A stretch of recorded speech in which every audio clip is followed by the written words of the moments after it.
Сәлем қайырлы күн достар. Бүгін сіздерге мына повороттың датчигін таныстыра кетейін. Енді бұл кішкентай ғана датчик тек повороттың жылтылдап жануы үшін ғана жұмыс атқарады. Егер бұл датчик жоқ болатын болса, сіздің поворотыңыз жұмыс жасамай қалады, мүлдем істемей қалады.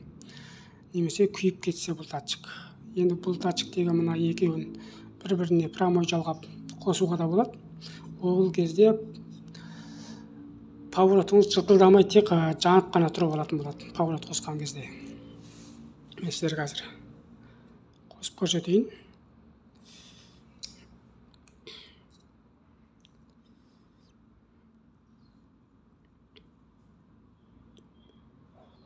Тек қана поворотта осындай удармен жылтылдатып жағып беріп тұрады.